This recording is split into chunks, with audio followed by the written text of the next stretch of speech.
La retroexcavadora. Miguel Conejeros, de los Pinochet Boys, remueve el suelo con su retroexcavadora musical, sacando a la luz piedras preciosas y peñascos capaces de iluminar el under del Santiago de los 80 y romper de hits ruidosos y eléctricos la rutina de la ciudad en 2022. Aquí estoy con Jaime Martínez, es musicólogo, estudioso de la música, tiene un programa bacán, muy bueno, que se llama Templos del Under en Artefacto Sonora Radio.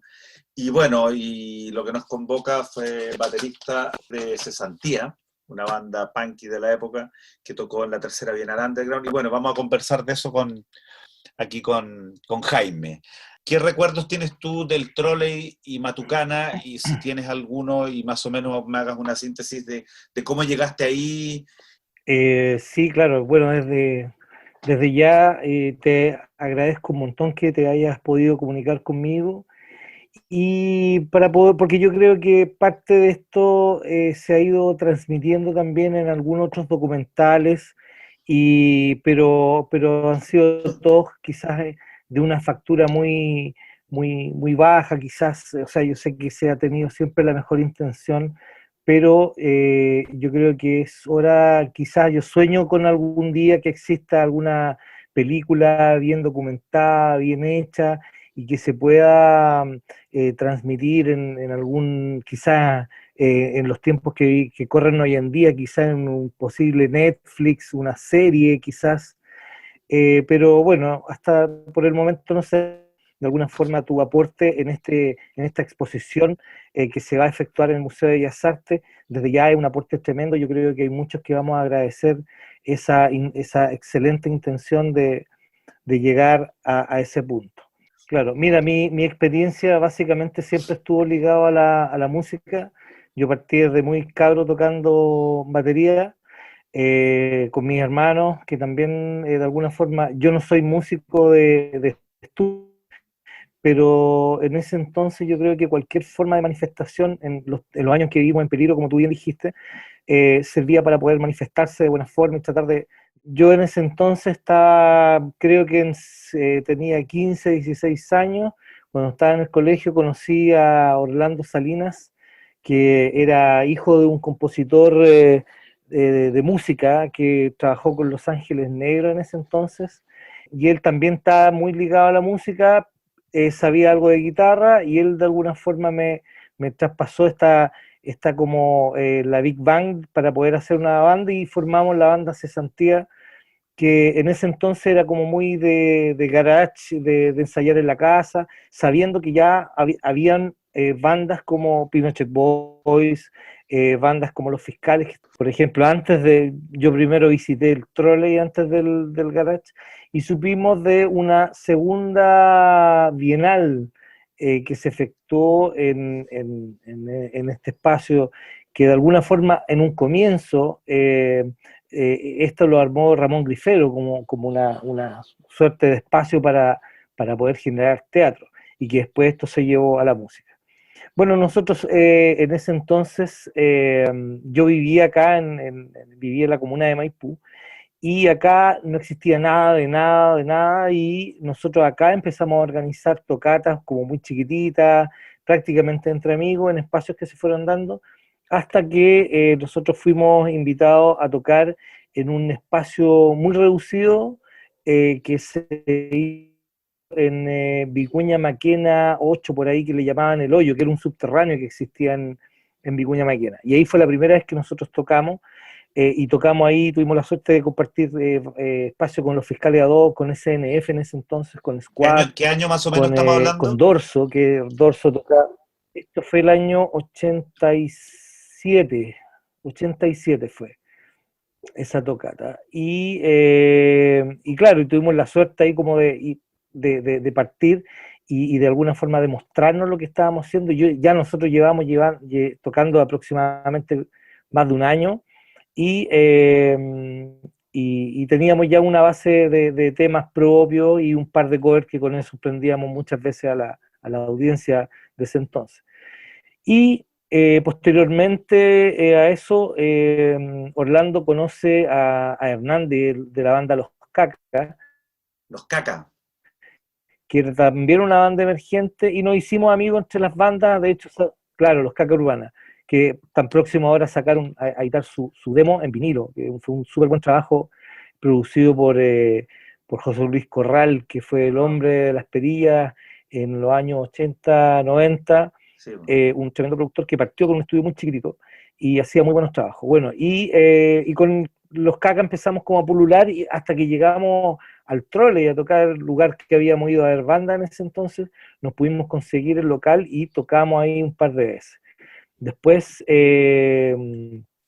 tocamos en diferentes espacios hasta que nos llega una invitación de una dama que se llamaba Marilis Horta. De ella no era una persona poco conocida, pero sí era una persona que estaba convocando a todas estas bandas emergentes que estaban partiendo ya a esta altura, año 88, y esto demoró por lo menos 2 a 3 meses ¿cómo se llama? En desarrollarse, ¿ya? Yo en ese entonces, mi único contacto con Matucana, lo único que sabía yo era que existía una revista de cómics que se llamaba Matucana, que era muy buena, ya que el cómics estaba bastante fuerte junto a la revista Trauco, la revista La Masturbo, la Beso Negro, que eran revistas de la contracultura de alguna forma. Y cuando llegamos ahí nos encontramos con este tremendo galpón, y había oficinas, estaba como muy bien armado todo.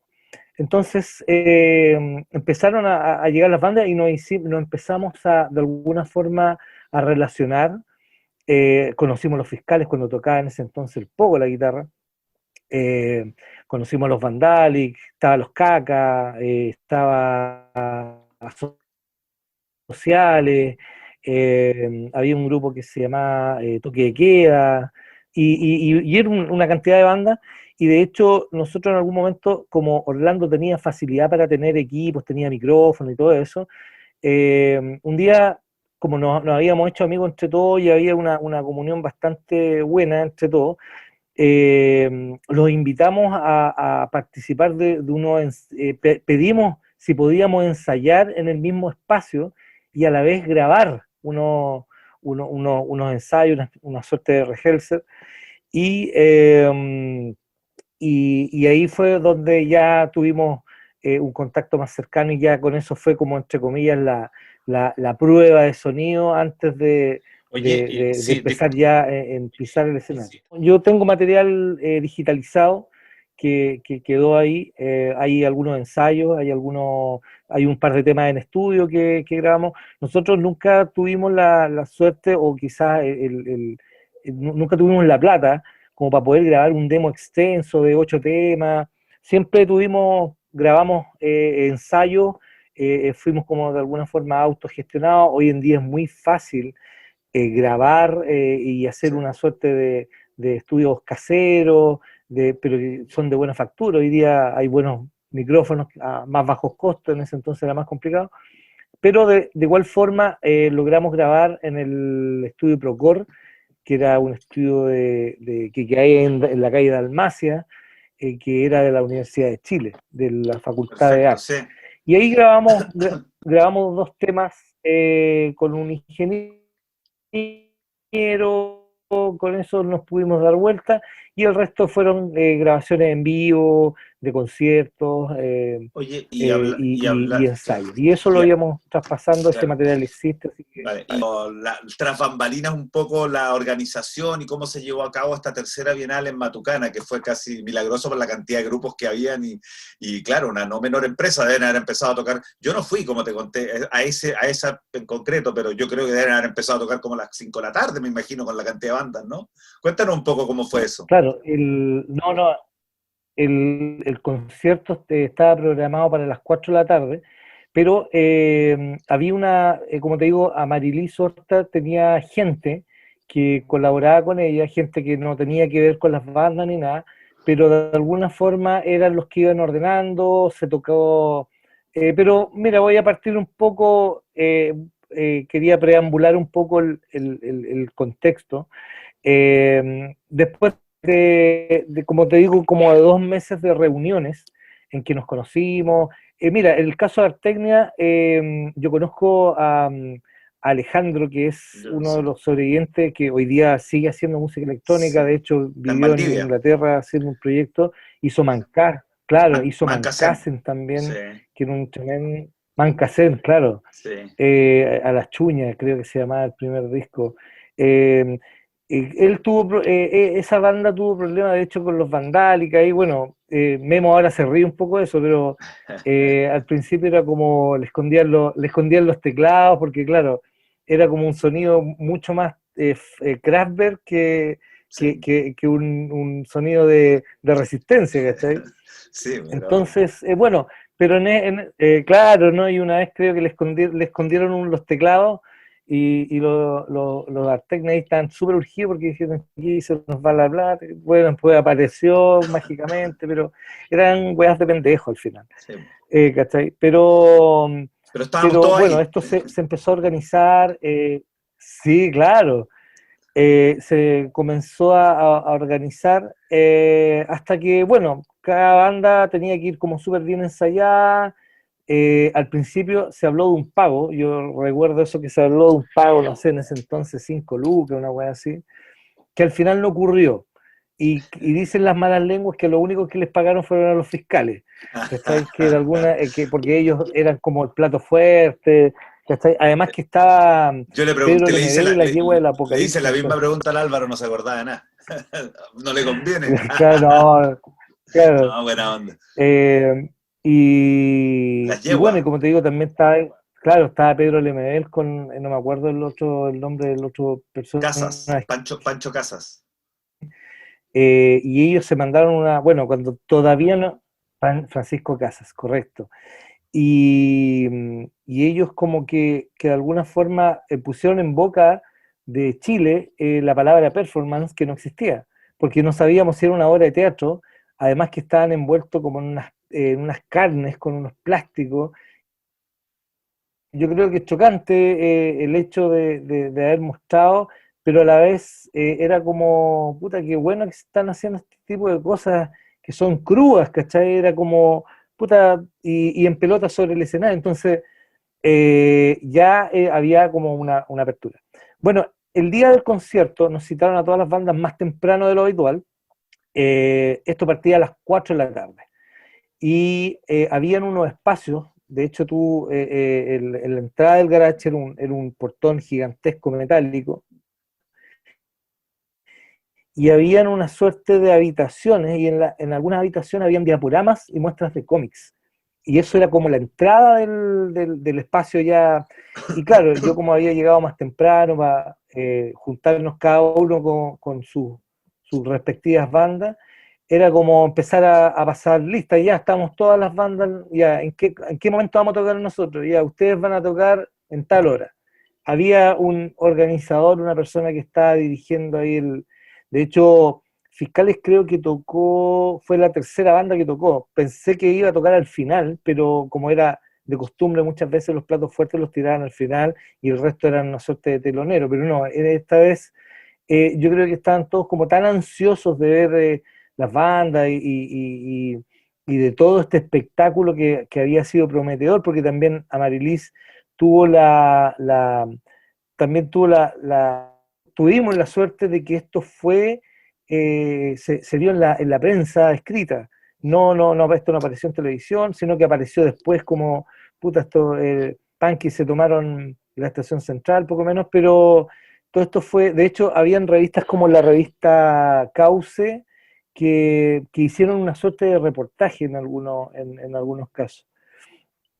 Bueno, y esto comienza, me parece que la primera banda fue Rechazo Social, eh, a Josefina Rock, y esto fue avanzando en la medida que transcurrieron las horas hasta que aparece Fiscal y ahí quedó la cagada, Moch al medio, Power. pero fíjate que, claro, pero de alguna forma lo rescatable de todo esto que a pesar de la tremenda cagada que quedaban muchas veces en los conciertos, había una cierta mesura. eso era súper, muy valorable porque ya se hacían los moches, pero tú no le ibas a pegar un cadenazo a un hueón hasta dejarlo muerto, weón, ¿cachai? Entonces existían esas, puta, y tú podías que a uno que estaba medio pasado, pero yo me acuerdo que no pasó absolutamente nada, además que se corría el rumor de que podían llegar los ratios, podía llegar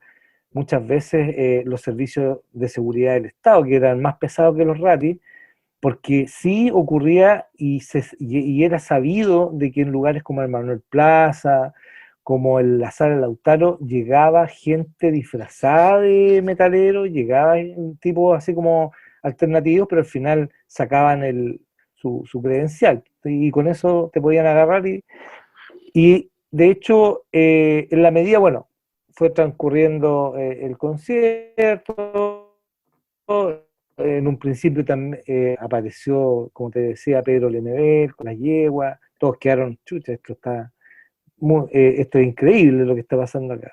Era como fuerte, se veían caras de espanto, otros de gusto, de risa, pero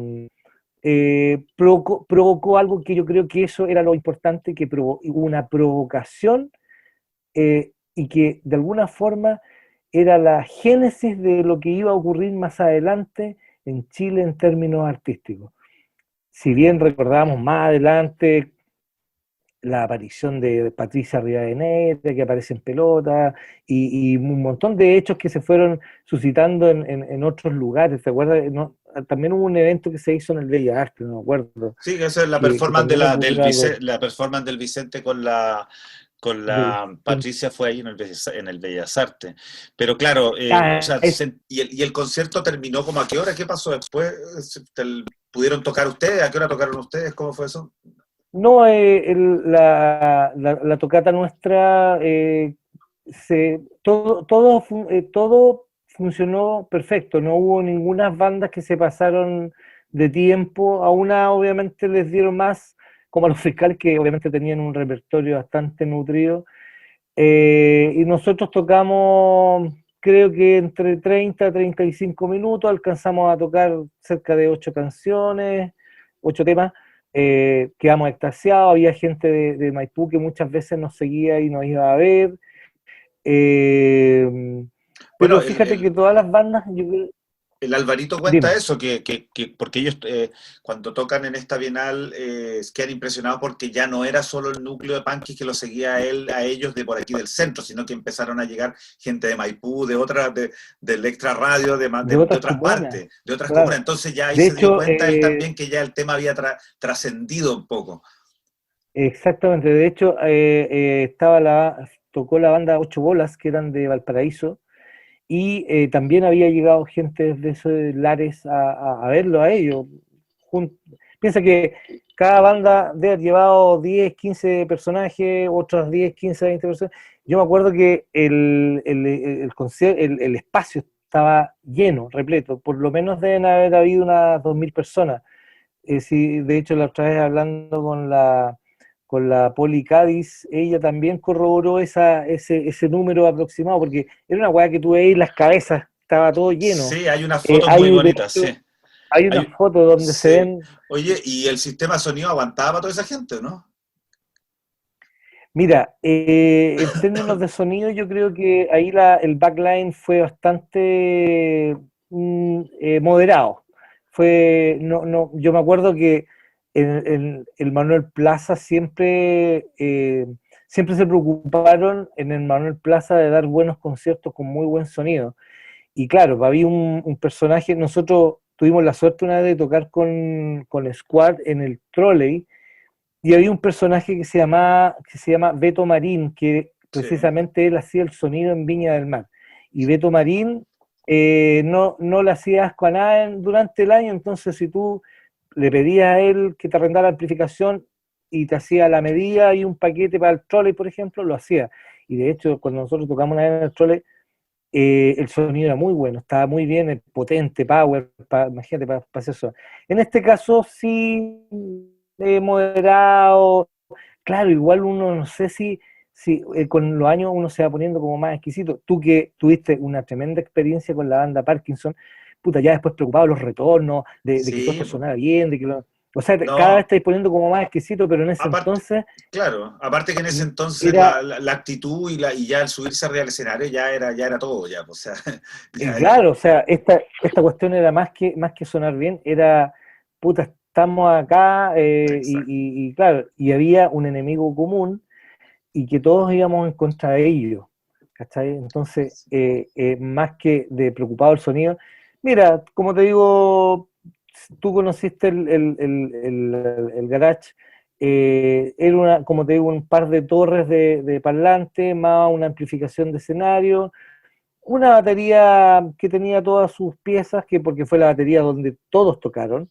entonces ahí que quería llevar un platillo más, o no tenía absolutamente tocable, pero como te digo, la visión que tengo de este evento, fue un evento que me dejó con un gusto bastante bueno, en el sentido de que de ahí en adelante empezaron a aparecer más cosas. claro, Y cada banda en la que, por ejemplo, claro, todo el mundo conoce la historia de Fiscal Edo, pero por ejemplo, Ocho Bolas también siguió un camino bastante prolijo con la música. El bajista van, de Caca, el Oso, sí, formó Bebés Paranoico, y hoy día Bebés Paranoico es banda que ha tocado en Estados sí, Unidos, es una banda que trabaja quizá a tiempo completo con la música, ¿cachai? Con un sonido muy Bad Religion, y aunque de alguna forma se hicieron más mainstream, que al final yo creo que todos soñaban con eso, con llegar no, a tocar en grandes escenarios, de ser entre comillas reconocido dentro del mercado, pero como te digo, fue una tremenda experiencia, fue una pataleta, como una vez le llamaron las yeguas. Pedro Nenel dijo, no, estos cabros chicos esta es una pataleta de cabros chicos, dijo. Claro, porque todos de alguna forma se sentían mal o se sentían poderosos.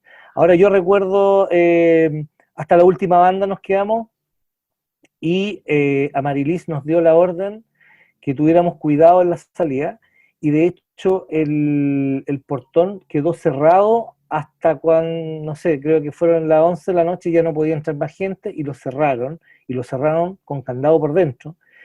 Y algunas, cuenta la leyenda que llegaron, no sé si carabineros o la gente de investigaciones, pero se escucharon como unos balazos, porque trataron de forzar la puerta para poder entrar.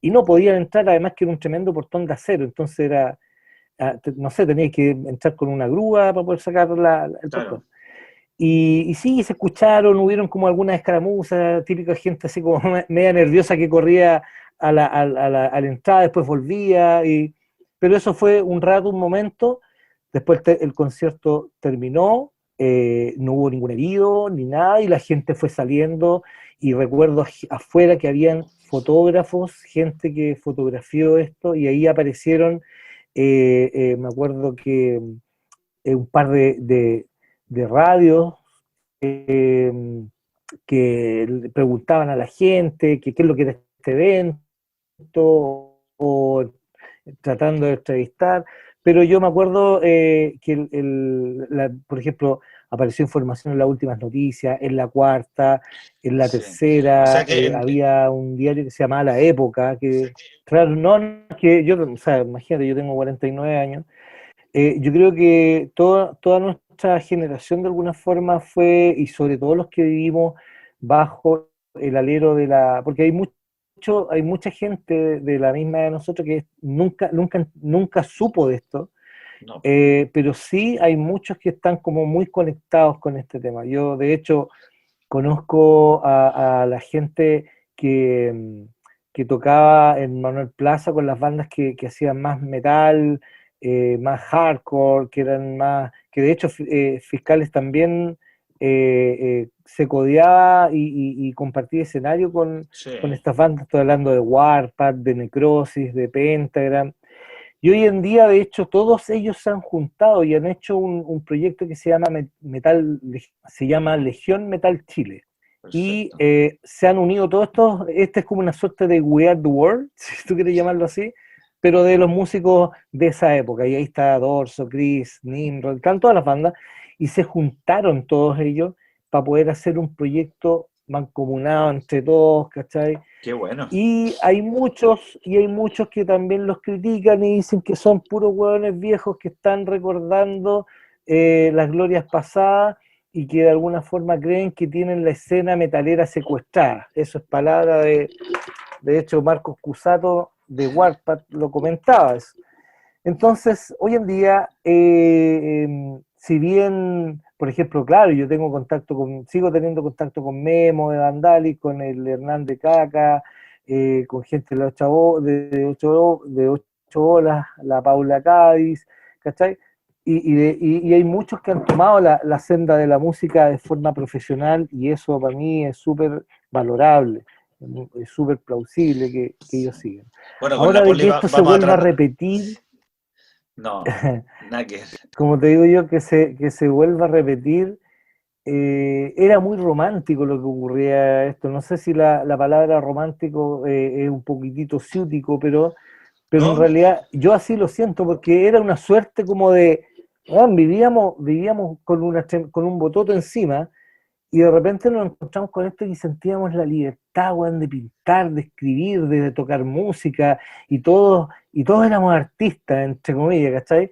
Pero hoy en día la artisticidad pasa por otro plano, están las redes sociales, Sí, está la pandemia. otra onda. Dime. No, es que me está avisando que me queda poco tiempo, entonces para ir cerrando, igual podemos hablar otro día, pues está súper entretenido y aparte que tú tienes lo que no muchos tienen de la época, tienes buena memoria, porque hay muchos que he hablado que no se acuerdan de ni una weá, etcétera. Cuenta conmigo para todo. Para mí, el trabajo que estás haciendo, yo lo valoro mucho porque bueno, mi hijo Agustín, el mayor, toca guitarra, el tipo está súper metido en el tema de la música, pero más como de verdad. Y él también se contactó con una persona que también quería hablar conmigo, que es una persona más joven, me imagino que quiere como escuchar la historia. Y esta Claro. persona escribió un libro hace poco y está haciendo una suerte de podcast, y también me pidió que contara un poco la experiencia que había antes. Yo creo que hay muchos jóvenes que porque no sabían, o sea, mi hijo me Sí, decía, bueno, yo no sabía cómo se escuchaba el cassette, ¿me entendí? Entonces, partiendo de esa base, yo creo que hay muchos músicos o gente interesada en la historia de la música de Chile, absolutamente. Yo te digo, o sea, y sobre todo en esta etapa, ¿no? Y en el yo, caso de Pink Street Boys, bueno, y después posteriormente en los 90 cuando formaron Parkinson, también ahí hubo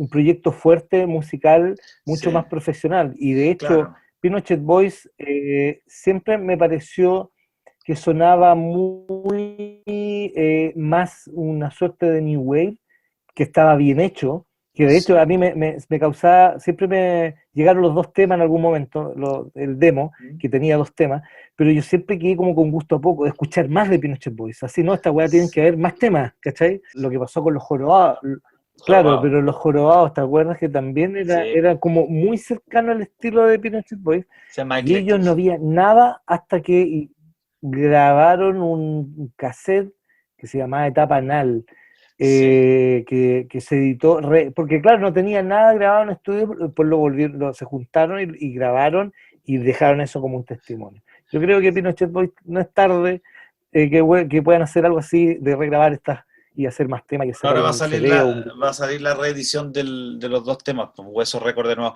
Oye, Jaime, se va a acabar en este minuto. Un fuerte abrazo, muchas gracias. Quedamos con gusto a poco, ya hablaremos igual. más, pero igual te Muchas llamo y gracias a podemos ti. Sí, conversar de nuevo. Así que estamos en contacto, te lo agradezco sí, muchísimo. Que estés eso. muy bien, ¿eh? Oye, Abrigos. Miguel, muchas ¿Ah? gracias a ti. Un abrazo grande. Un Que estés muy abrazo. bien. Cuídate. Muchas gracias, Chao. cuídate. Chao, chao.